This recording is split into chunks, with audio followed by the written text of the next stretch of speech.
Estimados estudiantes, ya estamos en nuestra cuarta cápsula o mini clase de historia. Recuerden que estábamos viendo la ruptura de la unidad religiosa fuerte, poderosa en una edad media, pero ya inserta, debilitada en un mundo moderno, en donde dijimos que el humanismo, ¿cierto?, donde el hombre va a ser el centro de todo, ¿cierto?, del raciocinio del ser humano en esta época moderna, donde se va a manifestar a través del arte con el desarrollo del Renacimiento. Pero la ruptura de la unidad religiosa va a marcar hitos importantes para la historia de nuestro presente, ¿cierto?, para la manifestación de la sociedad y de la religión específicamente en nuestro presente. Es por eso que planteaba anteriormente en la cápsula anterior sobre la concepción que hoy tenemos sobre la iglesia presente en nuestra sociedad. Pero hoy vamos a ver el siguiente objetivo. Vamos a profundizar claramente desde lo que vimos en la cápsula anterior hasta lo que vamos a ver el día de hoy. Vamos a explicar el proceso de la ruptura de la unidad religiosa y vamos a evaluar la importancia actual que posee, ¿cierto?, nuestro respeto hacia la diversidad de creencias y obviamente la postura de las iglesias o los diferentes credos que pueden llegar a surgir a través de esta cápsula el día de hoy. Claramente quiero comenzar con la primera pregunta. Hoy día existe una sola iglesia, una sola fe, una sola religión en nuestro planeta, ¿cierto?, en nuestro mundo actual. Claramente la respuesta es no. Hoy día encontramos con una diversidad de creencias, ideologías, etc., con una múltiple religiones que existen en nuestro mundo, en nuestras sociedades creadas por nosotros mismos. Y vamos a ver cómo surgieron algunas de ellas y de dónde vienen, ¿ya? Y cómo llegaron a transformarse en religión. Como retroalimentación vamos a tener este personaje muy importante y lo tienen que recordar, que es Martín Lutero. ¿Qué hizo Martín Lutero? Pegó las 95 tesis, ¿cierto?, en las puertas de una iglesia, ¿cierto?, para que toda la población pudiera ver las malas prácticas que estaba desarrollando según su análisis teológico la iglesia católica. ¿Cuál era su principal preocupación, Martín Lutero? Era el perdón, el real perdón de los pecados y la salvación de su alma. Y la concupiscencia, que es la concupiscencia, en palabras más simples, es lo que no le agrada a Dios. Y Martín Lutero decía que tanto la iglesia católica como la sociedad estaban desarrollando actividades que no le agradaban a Dios, es decir, estaban en concupiscencia, ¿ya? Vamos a ver algunas tesis que estaban expuestas en este documento que clavó Martín Lutero en aquella época. La número 27 decía: mera doctrina humana. Predican a aquellos que aseveran que tan pronto suena la moneda que se echa en la caja, el alma sale volando. Es decir, yo pagaba mi salvación por depositar dinero en esta caja que disponían los sacerdotes católicos, mi alma se salvaba y yo podía comprar la salvación de mis muertos, de mis abuelos, etcétera, que ya habían muerto pero que no habían alcanzado a comprar su salvación. Yo podía comprarla porque la iglesia católica lo disponía. El número 52 dice: vana es la confianza en la salvación por medio de una carta o indulgencia, aunque el comisario y hasta el mismo papa pusieran su misma alma como prenda. Es decir, de ninguna manera la salvación se puede comprar a través de una moneda, ¿ya? De ninguna manera. La número 75, recuerden que son 95 tesis, es un disparate, decía Martín Lutero, pensar que las indulgencias del Papa sean tan eficaces como para que puedan absolver, para hablar de algo imposible a un hombre que haya violado a la Madre de Dios. Es decir, de ninguna manera a través de cosas materiales de este mundo, como es el dinero, voy a poder comprar mi salvación y el perdón de mis pecados. Martín Lutero decía que era otro el camino, era otra la vía para alcanzar la salvación de nuestra vida. ¿Ya? Ahora, recordemos que ya hay una ruptura y surge el protestantismo. Recuerden que a través de estas 95 tesis, Martín Lutero sale huyendo, ¿cierto? Y se ampara, ¿cierto?, en Alemania, y surge el protestantismo, una nueva forma de hacer religión o de creer en Dios. El mismo Dios, pero de una forma diferente. Y estos personajes que vamos a ver a continuación van a componer la reforma que le están haciendo a la fe o a la Iglesia Católica. Una nueva forma de creer, pero que ya no va a estar como líder la Iglesia Católica. La Iglesia Católica, ojo, va a seguir estando, va a seguir teniendo una presencia fuerte, debilitada, pero teniendo presencia en Europa, pero van a empezar a crecer y surgir otras formas de hacer religión y de creer en Dios. Los exponentes son Martín Lutero, Juan Calvino o calvinismo, como se nombra por sus seguidores, y la Iglesia Anglicana. Ojo aquí, hay una triple división de la Iglesia Católica, en que surge el protestantismo a través de tres corrientes nuevas, que es Martín Lutero, el luteranismo, el calvinismo por Juan Calvino y la Iglesia Anglicana, que vamos a desarrollar a continuación, estas tres elementos principales de la reforma a la Iglesia Católica. La primera es el señor Juan Calvino. Juan Calvino fue un teólogo y reformador protestante, ¿ya? Vamos a ver quién era Juan Calvino. Juan Calvino vivió entre 1509 y 1564. En Ginebra, los protestantes le solicitaron que fuese su guía espiritual, se transforma en un líder. ¿Ya? Ejerció su poder absoluto y regido, que se preocupaba de la vida civil y personal de las personas a través de aspectos religiosos. Recuerden que la gran crítica a la Iglesia Católica de la Edad Media y de los inicios de la Edad Moderna era que se preocupaba de las cosas materiales y no de la vida espiritual y civil, práctica cotidiana de las personas de la época. ¿Ya? Entonces le piden a Juan Calvino en Ginebra que se encargue de esa área como un líder espiritual.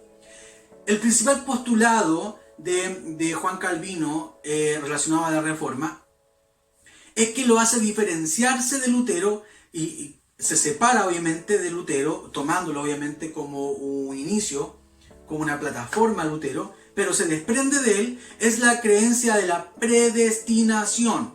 Ya, ojo con esto. Es decir, que la salvación ya está predestinada por Dios desde el momento en que nacemos. Y eso se muestra a través de cómo le va en la vida a una persona. Si le va bien, es salvo. Si no, estará condenado independientemente de sus actos. Es decir, si creyéramos en la reforma protestante, de la forma de la religión de Juan Calvino, en el calvinismo, diríamos que hoy día ya está listo por Dios de quienes nacen y van a ser salvos, y los que nacen pero se van a ir a la perdición. Y eso va a depender del cómo encauce su vida en este mundo.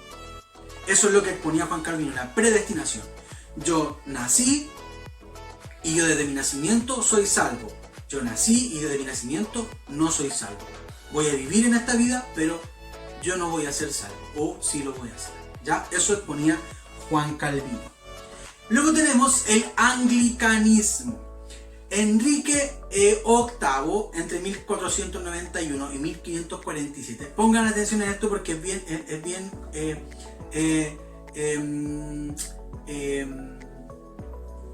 diferente lo que ocurre acá con Enrique VIII. Entre 1509 y 1547, Enrique VIII fue rey de Inglaterra. En un principio se mostró en contra de la reforma, en contra de lo que estaba haciendo Martín Lutero y también Juan Calvino posteriormente. Pero este rey se quería divorciar de su esposa, Catalina de Aragón. Él quería divorciarse, ¿ya? Y la excusa que tenía Enrique VIII para divorciarse de su esposa es que no le daba un heredero. Es decir, no podían tener hijos. Él decía que Catalina de Aragón no le daba hijos. Entonces, para un rey no podía ser óptimo un matrimonio donde no habían hijos porque no había herencia, no había un sucesor para la corona. Sin embargo, el Papa Clemente VIII se negó a que Enrique VIII se divorciara de su esposa, la reina Catalina de Aragón, provocando una subversiva reacción por parte de Enrique VIII, quien decidió separarse de la Iglesia Católica.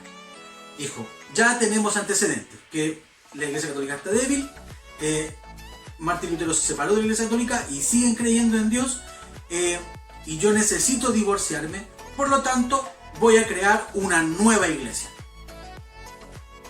¿Por qué? Quería divorciarse. Una nueva iglesia claramente que le permitiera separarse. Fundó así una nueva iglesia en Inglaterra llamada la Iglesia Anglicana, ¿ya? Siendo él el líder de esta nueva separación de Roma. Hay otra separación claramente de la Iglesia Católica. Surge entonces la Iglesia Anglicana con la razón de que el rey quería separarse y el Papa no lo dejó, ya, en otras palabras. Esto provocó una nueva y definida división en el cristianismo.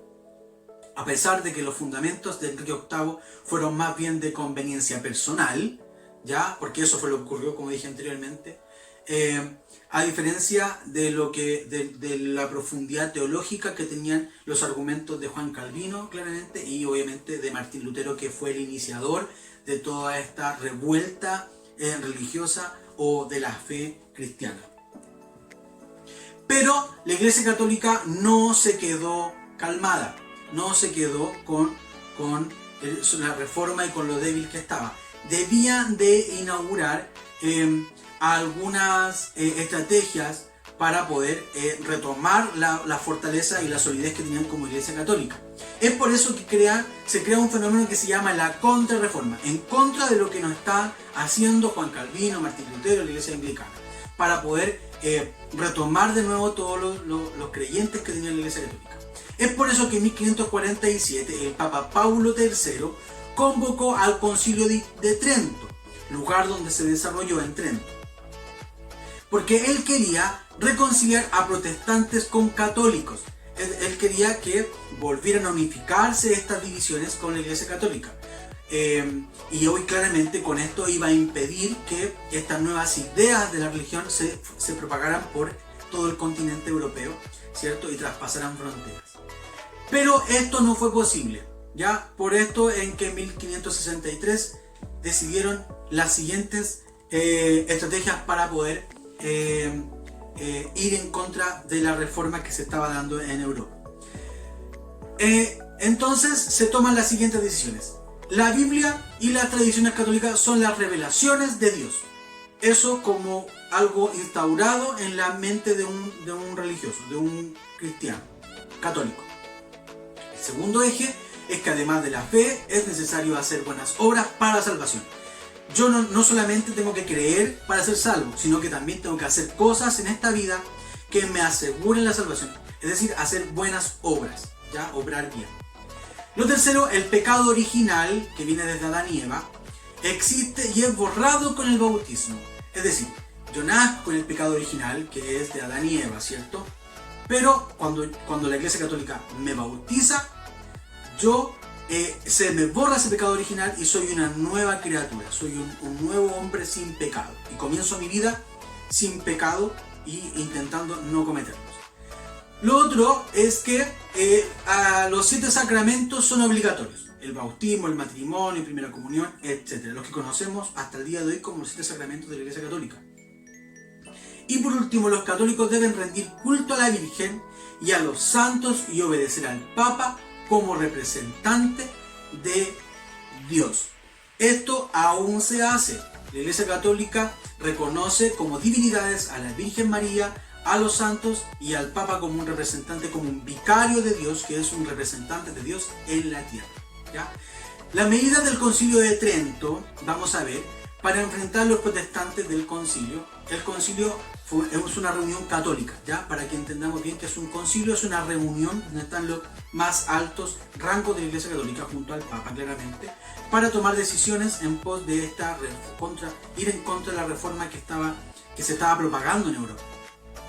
Crearon Los catecismos, probablemente más de algunos de ustedes los conocen, porque todavía se ponen en práctica, que son, entre comillas, escuelas sobre la religión católica, que otorga la Iglesia Católica claramente en cada sector donde están instaladas. Fortalecieron de esta manera el Tribunal de la Inquisición, vamos a ver qué es eso, y crearon la Compañía de Jesús, que son los jesuitas en 1538. Son un grupo de sacerdotes que responden a una línea doctrinal, ¿cierto? Una forma de ser sacerdote católico que es más bien social. Tenían ellos un apego por la sociedad y la sociedad los aceptaba mucho, ¿ya? También prohibían leer textos de tipo protestante. Todo texto que viniera de Martín Lutero o de Juan Calvino o de otro exponente que no fuera católico era sacado, era prohibido para el creyente católico, ¿ya? ¿Qué era la Santa Inquisición que fue creada, ¿cierto?, por la Iglesia Católica? Era el organismo de la Iglesia Católica Romana que se encargaba de matar a los herejes. ¿Quiénes eran los herejes? Los que no creían en la fe romana, católica, ¿ya? Los mataban así, literalmente. Era un tribunal de justicia, como los que conocemos hoy día actualmente, pero de fe. Es decir, ponían en juicio a aquellos que dudaban de la fe católica y literalmente los mataban de diferentes formas, ¿ya? Consecuencia de este fenómeno que ya estamos analizando, que analizamos a través de esta cápsula, es que la Contrarreforma Católica determinó lo siguiente: se cree en la misma fe del siglo IV, del Concilio de Nicea. O sea, retrocedemos varios siglos para creer en lo que creíamos al principio. La revelación está en la Escritura, en la Biblia, es decir, y en la tradición oral, es lo que podía exponer o exhortar el Papa, entre otros. La Biblia tiene solo una interpretación, y es la que interpreta la Iglesia Católica, Apostólica y Romana. Es la única que se encarga de la exhortación de la Biblia, de la palabra, de la Escritura, ¿ya? Con eso negaban todo lo que decía Calvino o Lutero o Enrique VIII con la Iglesia Anglicana. Se afirman los 7 sacramentos como instrumentos necesarios para la salvación, ¿ya? Es decir, si no cumplíamos con los 7 sacramentos no eran salvos. Se reafirma el carácter sacrificial de la misa, ¿ya? Es decir, tenían que estar en misa cuando se otorgaban las fechas o horarios para realizarse. Reconoce el Papa como jefe con jurisdicción frente a toda la Iglesia Católica. Ya, espero que hayamos podido entender estas divisiones que tuvo la Iglesia Católica, porque sin duda a través de esas divisiones se conformaron lo que es la fe cristiana, dividida en protestantes, dividida en católicos, dividida en diferentes ramas de la fe cristiana que creen en Jesús, pero claramente con doctrinas y formas diferentes. Ahora bien, en la Edad Media había una presencia fuerte que no era indiferente a ningún ciudadano de la época medieval. En la Edad Moderna, de la misma manera, pero ya había una vulnerabilidad de la Iglesia Católica, pero aún así los ciudadanos de la Edad Moderna eran todos creyentes de alguna u otra manera. Creían en el protestantismo, creían en el anglicanismo, creían en Juan Calvino, creían en la Iglesia Católica, pero creían y velaban por la salvación de su alma posterior a la muerte. Hoy día, para terminar, planteo la siguiente pregunta. En nuestra sociedad actual, tanto en nuestro entorno cercano como en nuestra región, en Chile, en el mundo entero, la fe, la salvación del alma, es algo importante de lo cual escuchamos diariamente o analizamos nosotros mismos nuestra vida personal o nuestra área espiritual, la desarrollamos, nos preocupamos por la salvación, creemos en eso. Quiero que analicemos estas preguntas y las podamos meditar, pensar, reflexionar y tal vez compartir con alguien que esté en nuestra casa. Espero que se encuentren muy bien. Ya terminamos nuestra cápsula número 4 y nos vemos en la siguiente cápsula. Adiós.